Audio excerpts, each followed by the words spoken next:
In a little over a month, the Minnesota Vikings will host the Green Bay Packers right here at US Bank Stadium. While the logistics are still coming together, one thing that we do know, training camp, that's a go. Today, Vikings team reporter Eric Smith and I get you guys up to speed with everything you need to know heading into training camp. Welcome to the Vikings Training Camp Preview Show presented by Verizon.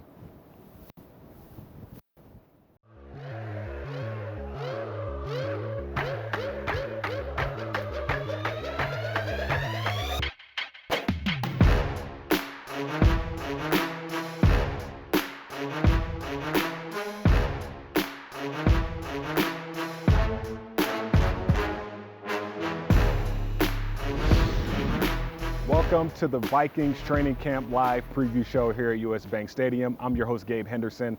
And to start the show up today, I would like to bring in Vikings team reporter Eric Smith. Eric, after a long offseason, football is finally back. It's back. It's back. I mean, it's probably going to look a little bit different than it has in years past. And, you know, we all have to kind of make those changes and adapt. But, yeah, football is back, and the Vikings are back. The team is back together for the first time in person since mid-January, and training camp is on the horizon. Training camp is on the horizon, and no better way to start training camp by signing your head coach to a new extension. 3-year extension announced July 24th, Mike Zimmer. Just got extended. What does that mean for this offense? Or not offense, but just for this team in general? It's a big step. It was big news for Coach Zimmer, who signed a 3-year extension. He's 57-38-1 as the head coach of the Vikings. He's entering year number 7, believe it or not. And I think the big thing about the team and Coach Zimmer now is that, and Coach Zimmer said this himself, the team can continue taking swings at the ultimate goal, which we know is to deliver a first championship, a first Super Bowl here to Minnesota. Now with Coach Zimmer under contract for the next 4 years, the whole team can look forward to accomplishing that goal. For sure, and Coach Zimmer, he will have to adjust like every other head coach in this NFL. It's been some unprecedented circumstances with COVID-19 going on, so with those circumstances, there will be no preseason games. With that said, this will allow players to have a more ramp-up time to get their bodies in shape. You know, there'll be a week and a half of strength and conditioning, simply just that, and then players will get on the field and actually put pads on. So this will allow the players to get their bodies prepared, get their bodies ready. And even with that said, there will be the rosters. I mean, the rosters will look a little bit different. I'll let you touch on that a little bit. Yeah, so, you know, it's going to be different, you know, and as Gabe mentioned, you know, the first 2 weeks of training camp is almost going to be like the first 2 weeks of the off-season program. There's going to be a week or so of strength and conditioning. There's going to be a week or so of off-season practices with no pads. And as Gabe alluded to, a big date is August 16th. That's when all NFL rosters have to be down to 80 players. You know, we'll see how the Vikings approach that, but that's an important date because that's when pads are probably going to come on as well. You know, the first 2 weeks are probably going to be with no pads. And as Gabe mentioned, you know, there's no preseason games this year. So something Coach Zimmer mentioned is that he's going to have to get his team ready for live action without preseason, whether that's more live contact in practice, whether that's more game-like situations during camp. You know, everyone's going to have to adapt, and Coach Zimmer is going to be the one leading the charge for the Vikings. For sure. You talk about everyone having to adapt. It's been an interesting offseason for the Vikings. We talk about Michael Pierce, Tajay Sharp, the free agent signings, and then offensive coordinator Gary Kubiak, he was announced, and then you have 2 defensive coordinators, Adam Zimmer and Andre Patterson. I mean, it's been an interesting offseason, but the 2 big points for me that really stand out is the draft record 15 rookies signed this year, and then Kirk Cousins signing his extension this offseason. So what does all of these culmination of events mean to you? Yeah, the Vikings set a 7-round record, as Gabe mentioned, with 15 rookies. To me, I have my eye on 3 rookies, and that's the first 3 players the Vikings selected. That's first-rounders, wide receiver Justin Jefferson and cornerback Jeff Gladney, and second-rounder Ezra Cleveland. I think Jefferson and Gladney have real chances to be immediate starters in year 1. You know, there's roster spots available and playing time available at wide receiver and cornerback. And then it kind of remains to be seen at offensive line, how those 5 guys shake out up front. You know, Cleveland can play left tackle. He plays that at Boise State. He can also move inside to left guard. You know, so the Vikings are going to have to depend on their 15 rookies a lot. And those 3 guys are going to be key contributors to the team in 2020. You talk about the rookies. A guy that really stands out to me right now is Justin Jefferson, and you got to have a person that throwing the ball, which Kirk Cousins, I don't think there's anyone on the team more excited than Kirk Cousins to have the opportunity to play with a guy like Justin Jefferson. Here's what he had to say about the upcoming opportunity. We were able to spend, like I said, a couple days together and throw. A couple things I noticed about his skill set is he had a really large catch radius. So when the ball was thrown far off to his right or left, he had an ability to reach for it and extend and cover a lot of ground with the ball in the air, adjusting to it. And I think that's a skill that obviously receivers need to have, but a lot of guys who are wired to just run fast may not have that ability to adjust to a ball and kind of expand their radius. So that was a subtle thing I noticed. He's just a fluid athlete. And, as a quarterback, you really like the guys who are natural receivers as opposed to just really good athletes. And from what I could gather, Justin's a natural receiver. Playing that position kind of comes instinctively to him. This entire offseason, we've seen numerous experts rave about the potential of Justin Jefferson and what he can bring into this Vikings offense this upcoming season. With that said, our own Pete Burstich had the opportunity to break down the film of Justin Jefferson and his championship season at LSU this past year. Let's check it out. Justin Jefferson for Louisiana State was a slot receiver. You're getting an opportunity in the first play. It's a little run pass option, a quick slant to Jefferson. What I love is he drags that safety into the end zone. So he's not going to go down easily. He's going to fight to get there. I mean, he's already told our quarterback that he's going to go to the Super Bowl, that they're all going to go to the Super Bowl. Well, this is what he's going to have to do. He's going to have to drag a lot of NFL bodies into the end zone to get it done. But a fiery type player. Now, this is an example of his versatility. Here's just a simple jet sweep just to get outside. And we see those types of plays with our receivers. You see him with Adam Thielen all the time. Stephon Diggs gets outside, sets up the block in front very, very well, and almost has the speed to beat that safety into the end zone. But to take a run and turn it into an explosive play, that is what you want to see.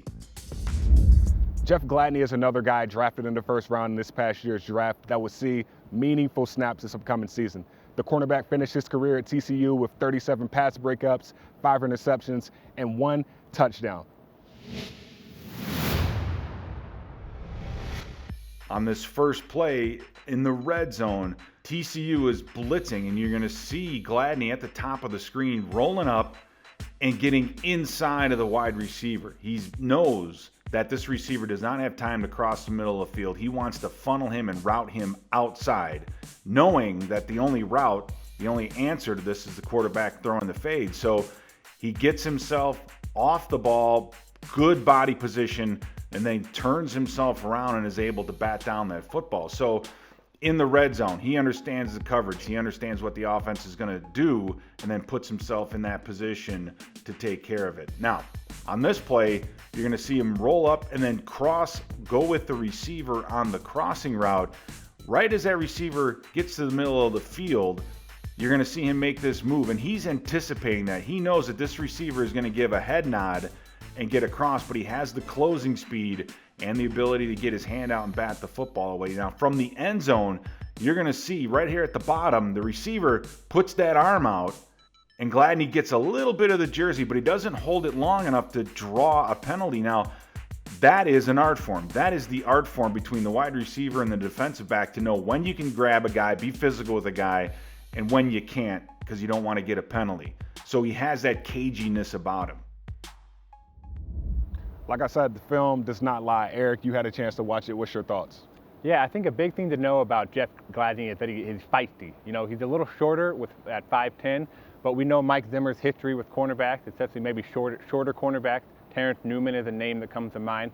So I'm excited to see how Gladney develops under Zimmer in his rookie season. With the healthy mix of rookies and veteran guys, I think it's safe to say camp competition is going to be at an all-time high. And with that said, we now send it over to Cy Amundsen, who's with ESPN's Courtney Cronin, and the Athletic John Krasinski, who talk position battles.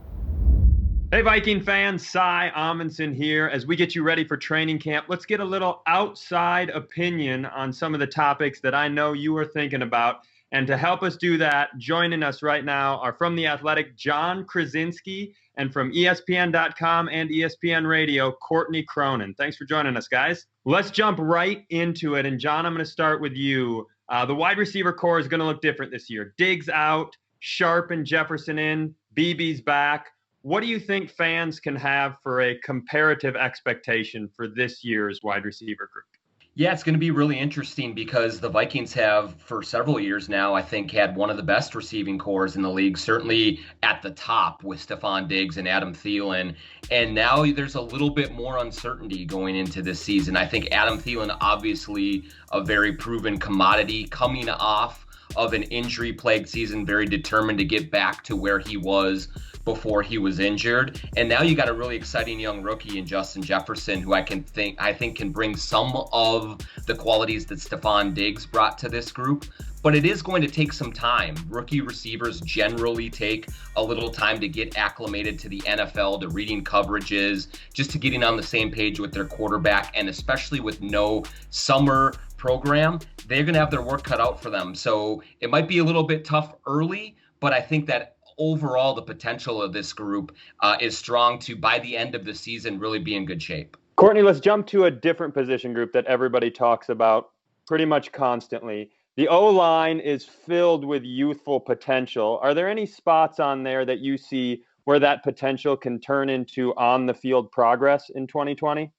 I'm going to take a page right out of Rick Spielman's book, what he told us right after the draft, that there's going to be a wide open competition at both guard spots. We know, obviously, that Pat Elflein held down the left side, left guard last year. That, you say wide open, that means that both it's left guard and it's right guard. And I think when you look at the personnel that they have more interior depth than they probably have had in the last 2 to 3 seasons, at least as long as I've been covering the team since 2017.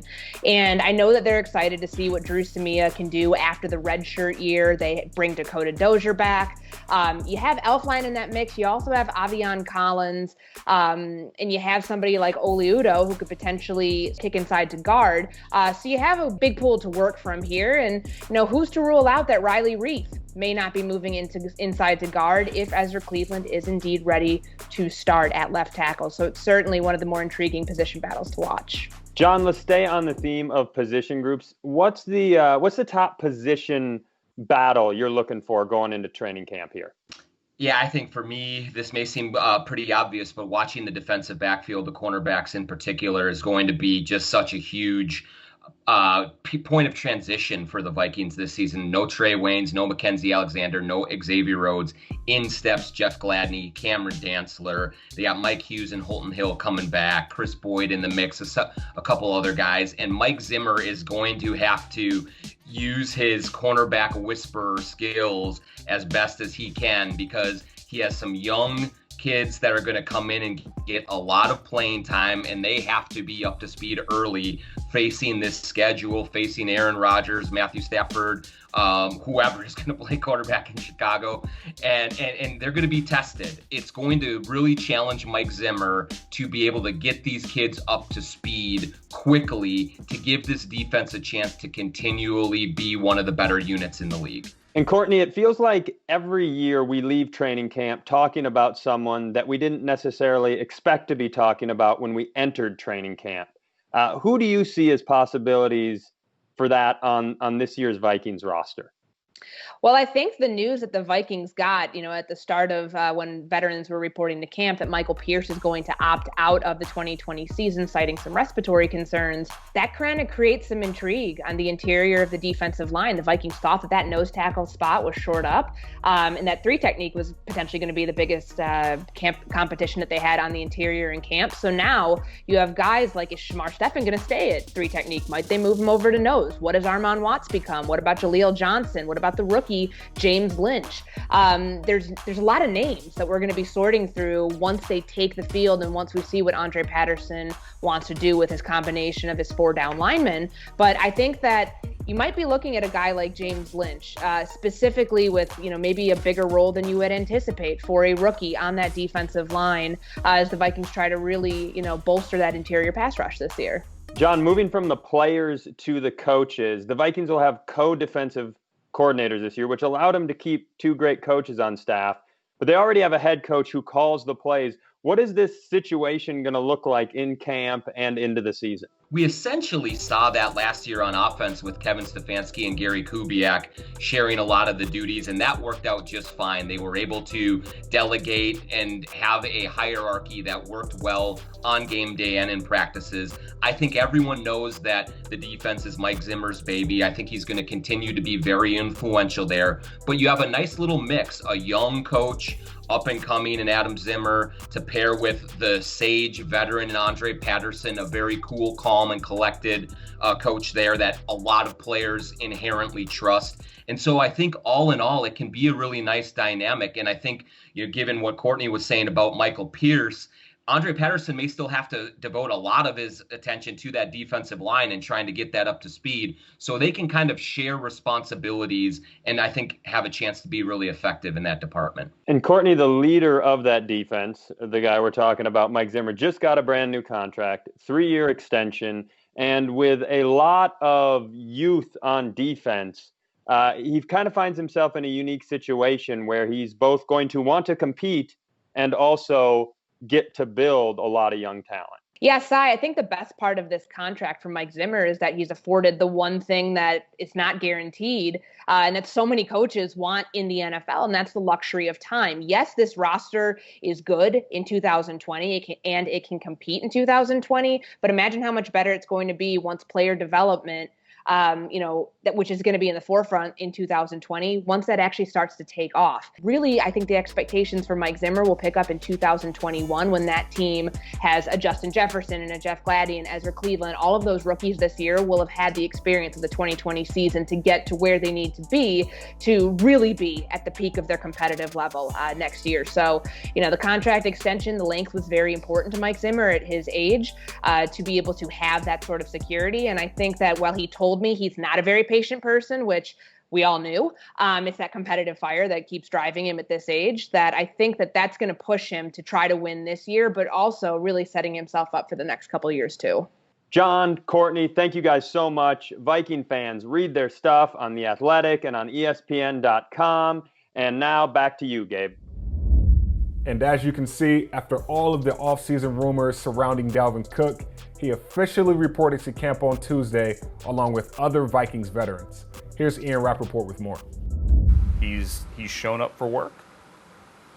He showed up for his coronavirus test and going to have another one tomorrow and then take a break and then come back the next day and then expected to be there for camp. The reality is, and this is something that colleague Tom Pelissero, or whatever his name is, reported on earlier this weekend, Dalvin Cook did tell his running backs coach, Kennedy Polamalu, that he would be there. Mike Zimmer said it publicly that he would be there. There really was no expectation at all that Dalvin Cook was going to hold out, mainly because the CBA makes holdouts almost impossible now, just too punitive for a player. Doesn't make sense.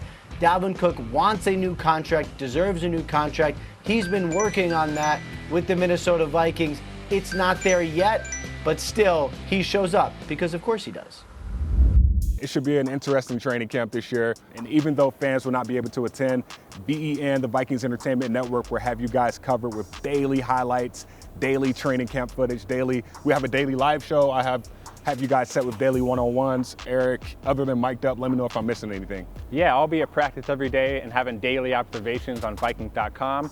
And we'll have plenty of written content as well on Vikings.com. Pretty much just wall-to-wall coverage from everyone in BEN. So guys, make sure you stay tuned to Vikings.com and following us on all of our social media platforms for more training camp footage.